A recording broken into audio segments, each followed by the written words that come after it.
tahun 602 tahun itu adalah tahun yang luar biasa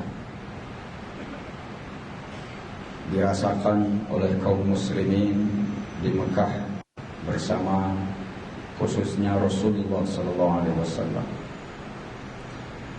Di tahun itu 621 Masehi, dari awal tahun sampai akhir tahun,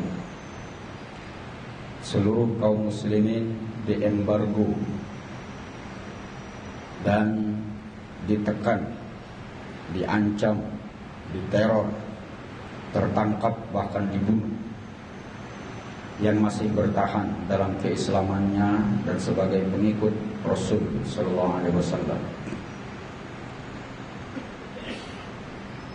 Ditambah lagi dengan perginya dan wafatnya istri tercinta Rasulullah sallallahu alaihi wasallam, yaitu Khadijatul Kubra radhiyallahu anha.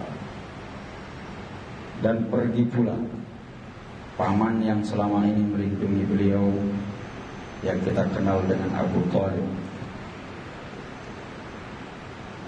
Maka tahun itu disebut dengan tahun duka yang mendalam bagi Rasul. Meski secara mulai dikatakan di dalam sejarah yang dirasakan oleh seluruh kaum muslim. Karena dalam diri Rasul SAW tidak ada sedih, tidak ada duka, tidak ada cemas, dan tidak ada takut.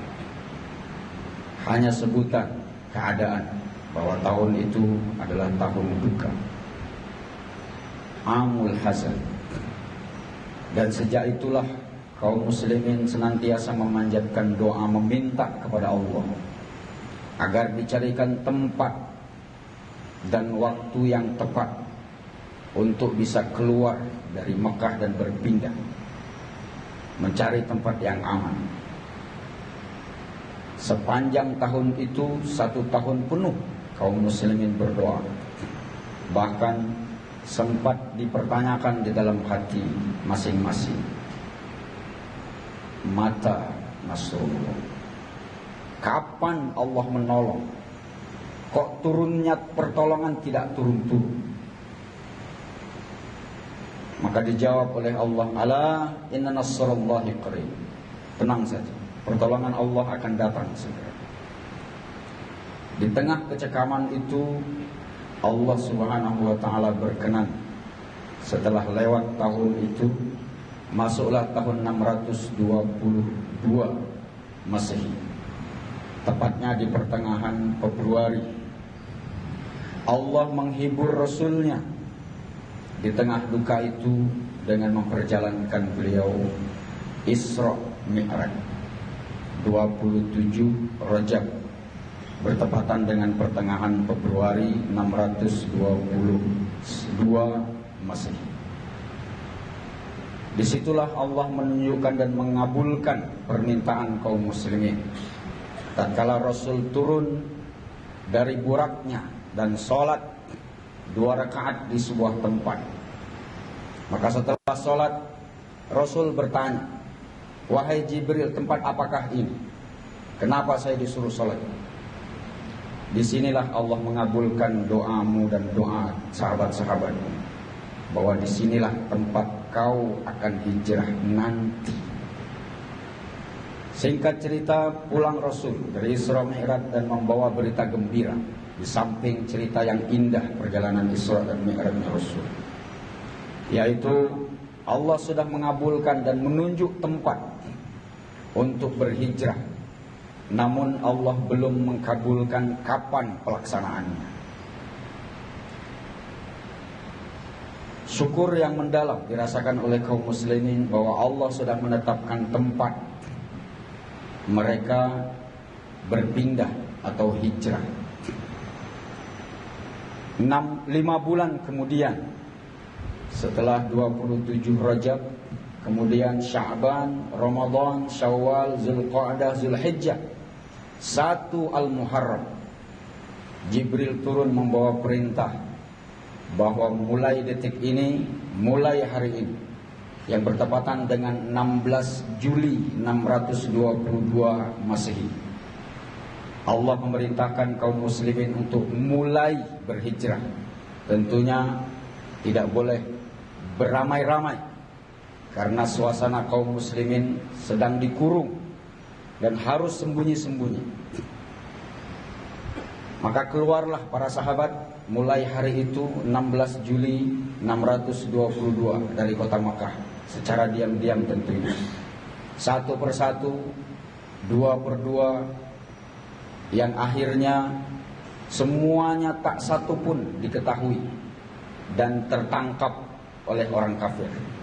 Karena pesan yang pertama dipesankan oleh Rasul dari Allah Subhanahu wa taala kepada sahabat-sahabatnya adalah, jika ingin hijrah dan hijrah kita mengharap ridha Allah, maka modal yang utama adalah la tahzan.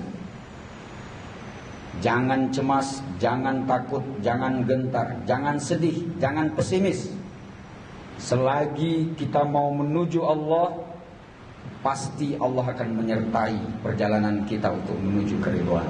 Innallaha ma'ana. Itulah yang dipesankan oleh Rasul kepada sahabat-sahabat yang pergi dahulu ke Yasrib. Semuanya itu tanpa sepengetahuan orang kafir. Sampai berjalan 1,5 bulan, barulah diketahui oleh orang-orang kafir bahwa kaum muslimin sudah hampir 100% berhijrah. Yang tadinya berjumlah 200, sekarang tersisa hanya 10 orang saja. Pada tanggal 15 Safar, bertepatan dengan 29 Agustus, barulah diketahui oleh orang kafir bahwa kaum muslimin hampir 100% berhijrah. Sudah berpindah, sudah keluar dari kota Makkah dan menuju ke Madinah atau Yasrib.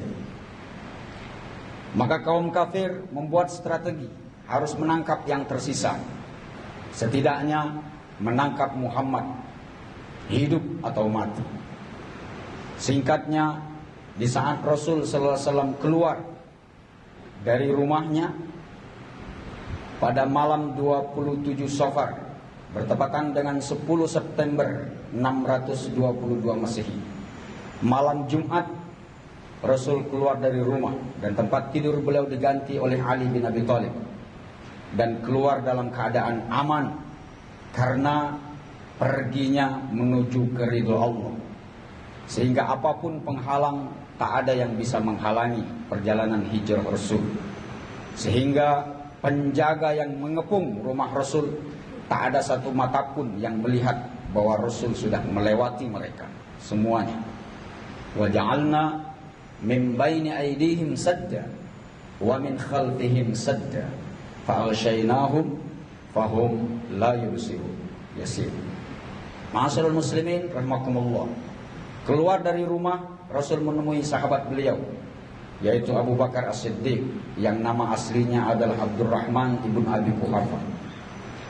Beliau berdua menuju persembunyian, berjalan ke utara, kemudian berbelok ke barat, kemudian turun ke selatan. Dan tepatnya di sebuah tempat yang kita kenal dengan Bukit Sur. Di sana ada gua yang kita namakan Gua Sur, di sebelah barat daya kota Mekah. Lebih kurang 7-10 km. Bersembunyilah di situ Rasul pada mulai malam Jumat 27 Safar,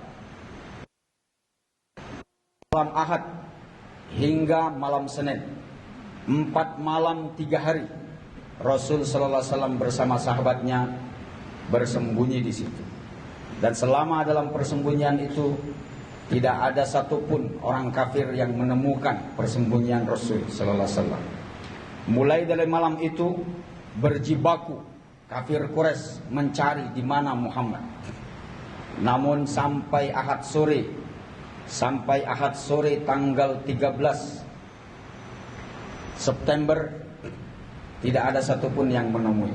Hampir saja memang, sehingga membuat Abu Bakar As-Siddiq bergetar, cemas, takut, bahwa mati akan segera datang, ajal baginya. Karena Bukit Sur dikepung pada Ahad sore tanggal 12 September atau Ahad sore. Dikepung Rasul pada Ahad sore akhir Safar atau 30 Safar. Di saat itu berceritalah Al-Quran, surah At-Taubah ayat ke-40. Di saat mereka berada di dalam goa, di saat seorang sahabatnya yang Abu Bakar As-Siddiq merasakan takut yang luar biasa, maka apa yang disampaikan oleh Rasul sallallahu alaihi wasallam, is akhrajahul ladzina kafaru saniyasnain iz huma fil ghar is yaqulu li sahibihi la tahzan innallaha ma'ana. Jangan cemas, jangan takut, jangan gentar. Selagi kita menuju Allah, maka Allah akan pasti menemani dan pasti menemani kita. Maka malam Senin, malam 13 September atau malam ke-1 Rabiul Awal, Rasul dan sahabatnya Abu Bakar As-Siddiq keluar tengah malam dari Gua Sur, berjalan menempuh perjalanan yang garis lurusnya adalah 320 km. Namun karena perjalanan Rasul zigzag menghindari segala ancaman, maka diperhitungkan perjalanan Rasul sehingga menempuh 400 km perjalanan. Ditempuh selama 7 hari 7 malam. Dan tibalah beliau, singkat cerita, di sebuah tempat yang kita kenal dengan Quba. Rasul tiba di Quba pada tanggal 8 Rabiul Awal atau 20 September 622 Masehi. Untuk apa singgah di Quba? Karena diminta oleh masyarakat Quba dan jamaah Quba yang menyatakan diri Islam tidak lama dan berjanji untuk membekali kaum muslimin semuanya yang akan berhijrah ke Madinah. Dan Quba kurang lebih 7 sampai 10 kilo jaraknya mau akan sampai ke Madinah. Ma'asyiral muslimin rahimakumullah, seberapa lama Rasul nginap di Quba? 4 hari 4 malam. Sembari menunggu rombongan terakhir yang dibawa oleh Ali bin Abi Thalib. 10 tadi tersisa, Rasul dan Abu Bakar berangkat duluan. Kemudian yang tersisa 8 orang yang akan dipimpin oleh Ali bin Abi Thalib, yang nanti tiba di Quba pada tanggal 10 Rabiul Awal atau tepatnya 22 September. Setibanya Ali bin Abi Thalib di Quba, berkumpul dengan sahabat-sahabat yang lain yang semuanya ternyata mampir dan singgah di Quba. Hampir 200 kaum muslimin semuanya berada di Quba, bersepakat sebagai hadiah terbesar untuk masyarakat Quba yang telah menyambut dan membekali kaum muslimin yang berhijrah dari Mekah menuju Madinah, yang dimampirkan, disinggahkan, diservis. Maka hadiah untuk mereka adalah Rasul membangunkan sebuah masjid yang pertama kali beliau dirikan di atas muka bumi yang kita sebut dengan Masjid Quba pada tanggal 10 Rabiul Awal 01 Hijriah atau 22 September 622 Masehi. Syukur yang mendalam dan terima kasih kepada masyarakat Quba, Rasul menghadiahkan pembangunan masjid yang pertama kali dibangun di atas muka bumi. 2 hari setelah itu, hari Jumat, berangkat dari Quba, Jumat pagi, tanggal 12 Rabiul Awal 01 Hijriah atau tanggal 24 September 622 Masehi, bergerak berjalan menuju Yasrib, kurang lebih 7 sampai 8 kilo. Kemudian tiba menjelang Jumat, pada hari Jumat, menjelang Jumat masuklah Rasul dan para sahabat sampai dan tiba di Yasrib. yang sekarang disebut dengan kota Madinah Al-Munawwarah pada tanggal 12 Rabiul Hijriah. Perintah hijrah 1 Muharram. Rasul masuk ke Madinah dalam rangka hijrah pada tanggal hari Jumat tanggal 12 Rabiul Awal 01 Hijriah bertepatan dengan 24 September 622 Masehi. Demikian historical perjalanan hijrah Rasul sallallahu alaihi wasallam. Semoga kita bisa mengambil ibrah dan manfaat serta hikmah dari perjalanan ini. Sesungguhnya perubahan adalah sebuah keniscayaan. Berubah lebih baik dari yang belum baik dan lebih baik dari yang sudah baik adalah suatu keniscayaan.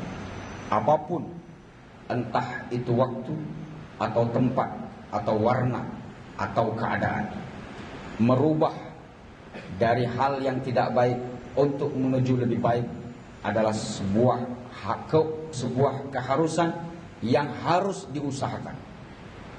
Karena Allah Subhanahu wa taala tidak akan merubah apapun terhadap diri seseorang melainkan diri seseorang itu yang mau merubahnya. Innallaha la yughayyiru ma biqaumin hatta yughayyiru ma bi anfusihim. Dan perubahan itu dibahasa Arabkan dengan hijrah. Apa saja yang berubah itu berarti hijrah, meninggalkan yang lama menuju kepada yang baru, kepada yang anyar, meninggalkan yang tidak baik menuju kepada baik, merubah warna dari hitam menjadi putih adalah hijrah. Dan modal yang Allah berikan kepada kita jika ingin berubah adalah innamal a'mal binniyat. Jika ingin berubah, maka perubahan yang terbaik adalah merubah kepada sesuatu yang diridhoi oleh Allah Subhanahu wa taala. Jika ingin kita menuju ke sesuatu yang diridhoi oleh Allah, maka pastilah Allah akan menyertai. Dengan bahasa Al-Quran di dalam surah At-Taubah ayat 40, la tahzan innallaha ma'ana.